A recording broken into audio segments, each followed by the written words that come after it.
Assalamualaikum warahmatullahi wabarakatuh. Saya Diftera Ramadan, mahasiswa jurusan Biologi dengan NIM 230107501020, Prodi Pendidikan Biologi Fakultas Matematika dan Ilmu Pengetahuan Alam Universitas Negeri Makassar, di mana saya akan menyampaikan materi mengenai sistem reproduksi. Silakan simak materi berikut.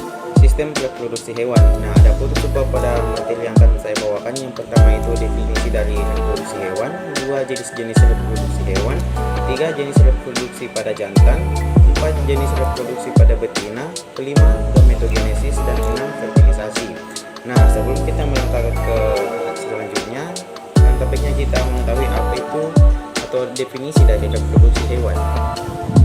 Sistem reproduksi adalah organ struktur biologis hidup yang berperan dalam proses pembentukan, pematangan, dan pembangunan sel reproduksi atau gamet guna menghasilkan keturunan.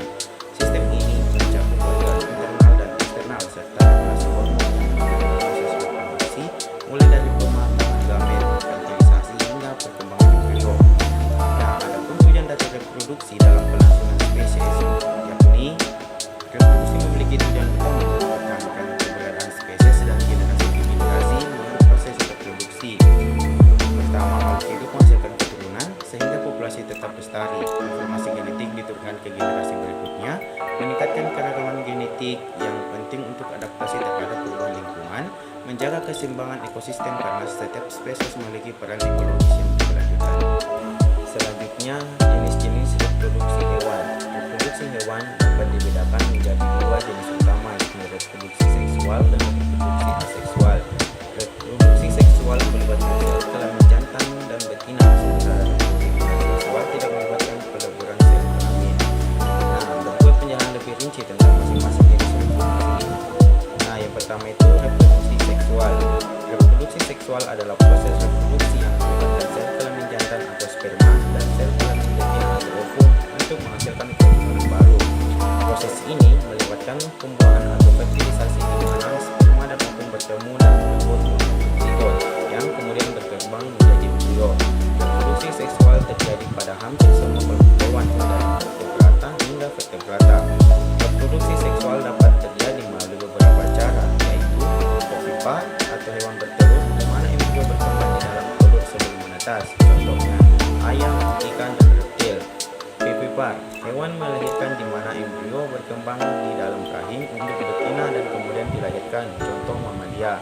Selanjutnya itu ovovivipar, di mana hewan bertelur dan melahirkan, di mana embrio berkembang di dalam telur yang tetap berada di dalam tubuh induk betina hingga menetas. Contohnya beberapa spesies ikan dan ular.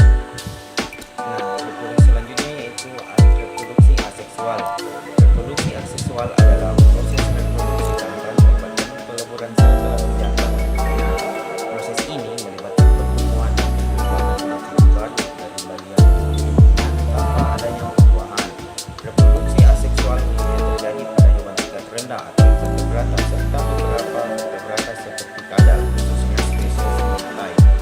Reproduksi aseksual dapat terjadi melalui beberapa cara, yaitu pertama, membelah diri.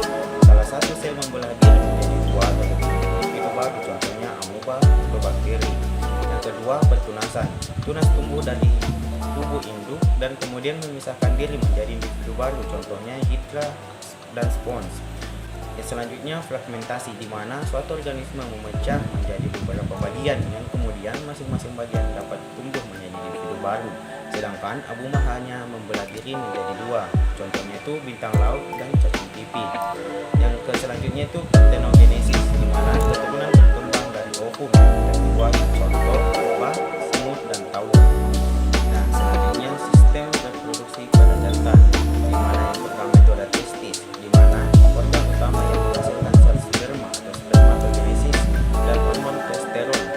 Spermatogenesis adalah proses pembentukan sel sperma dari sel-sel germinal di dalam tubuh sel fetus. Yang kedua itu epididymis, saluran yang menghubungkan testis dengan vas deferens.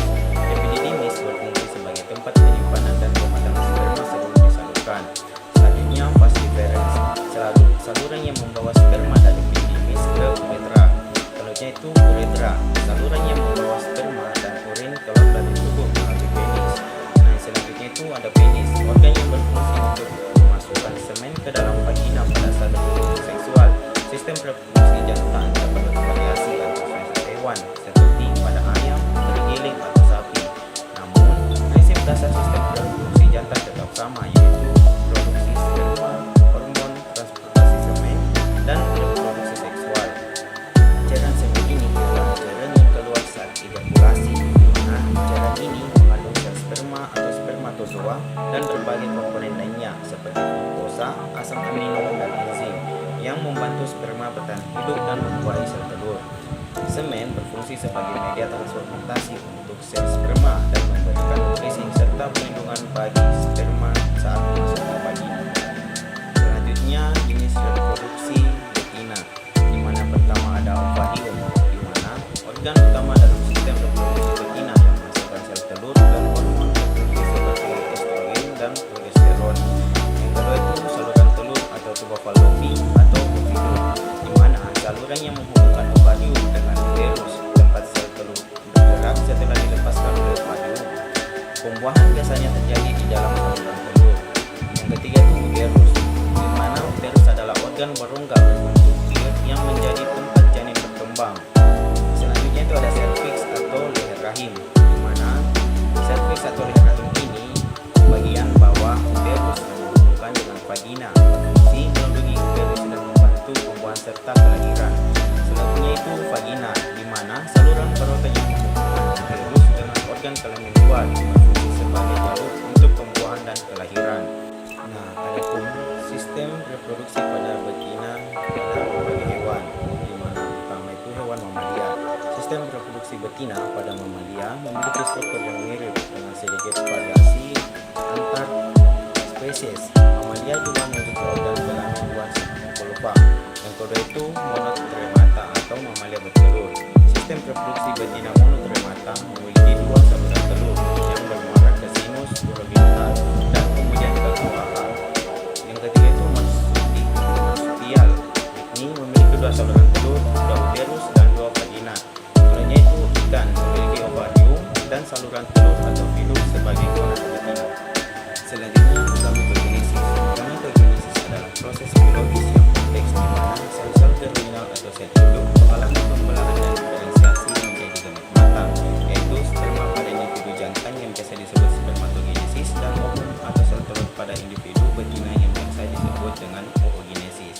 Proses ini terjadi di dalam organ reproduksi utama, testis pada hewan jantan dan ovarium pada hewan betina. Gametogenesis melibatkan dua tahap utama yakni mitosis dan meiosis. Awalnya, sel induk yang disebut spermatogonium atau oogonium mengalami perubahan mitosis untuk memperbanyak diri. Selanjutnya, sebagian dari sel ini akan memasuki tahap meiosis, suatu pembentukan evolusi yang mengurangi jumlah kromosom menjadi sel general atau haploid, sehingga memungkinkan terjadinya fertilisasi dengan gamet lawan jenis tanpa meningkatkan jumlah kromosom. Gametogenesis juga disertai dengan proses diferensiasi di mana gamet mengalami perubahan morfologi dan fisiologi agar mampu dan berfungsi reproduksinya secara optimal. Pada jantan, diferensiasi ini menghasilkan sel sperma yang lincah dan bersifat motil, sedangkan pada betina diferensiasi menghasilkan ovum yang besar, penuh cadangan nutrisi dan siap dibuahi. Proses ini dikendalikan oleh sistem hormonal yang melibatkan hormon gonadotropin atau FSH dan LH dari kelenjar hipofisis serta hormon seks steroid seperti testosteron, estrogen, dan progesteron yang dihasilkan oleh gonad. Selanjutnya ada fertilisasi. Fertilisasi adalah proses biologis di mana gamet jantan atau sperma dan gamet betina atau ovum bergabung untuk membentuk zigot, yaitu sel tunggal yang menjadi awal dari perkembangan individu baru. Proses ini merupakan inti dari reproduksi seksual dan menandai perkembangan kehidupan organisme multiseluler. Fertilisasi berfungsi untuk satu, mengembalikan jumlah kromosom ke kondisi diploid, yaitu dua set kromosom atau satu dari masing-masing orang tua. Dua, menggabungkan materi genetik dari kedua induk sehingga menghasilkan variasi genetik pada keturunannya. Ketiga, memicu aktivasi metabolik pada ovum yang memulai proses pembelahan sel dan perkembangan embrionik.